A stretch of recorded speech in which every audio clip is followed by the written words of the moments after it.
Fikeni telefonin inteligjent për 2 ditë. Zbulimi i tronditës i MRI që askush nuk ua tregon. Gjesti tani është bërë refleks. Zhbllokimi i telefonit tuaj inteligjent, hapja e një aplikacioni dhe lëvizja pa qëllim, një veprim që e përsërisim mesatarisht 2500 herë në ditë pa e kuptuar fare. Megjithatë, çfarë do të ndodhë nëse do të vendosim të fikim gjithçka vetëm për 48 orë? Përgjigja nuk qëndron vetëm në një ndjenjë të përgjithshme relaksimi, por në një metamorfozë të vërtet neurologjike të dokumentuar nga imazhet me rezonancë magnetike funksionale. Në 24 orë para të shkëputjes, skanimet e trurit zbulojnë një fenomen që shkencëtarët e krahasojnë me një krizë biokimike tërheqje. Aktiviteti në bërthamën akumbes qendrën e shpërblimit bie ndjeshëm. Paritjet e mikrodopaminës të gjeneruara nga pëlqimet dhe njoftimet truri përjeton një lloj oreksesh që manifestohen si nervozizëm dhe një dëshirë kompulsive për të kontrolluar ekranin.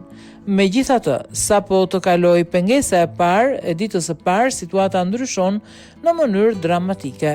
Rreth 36 orë shkëputje, studiuesit kanë vënë re një rritje të ndjeshme të oksigjenimit në kontekstin paraballor, zonën përgjegjëse për vendimarrjen racionale dhe kontrollin e impulseve.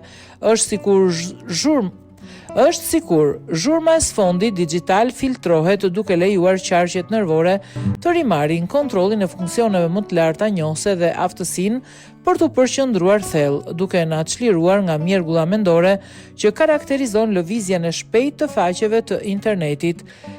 Njëkohësisht, amigdala, rojtari i frikës dhe ankthit ton, më në fund fillon të zhbllokohet.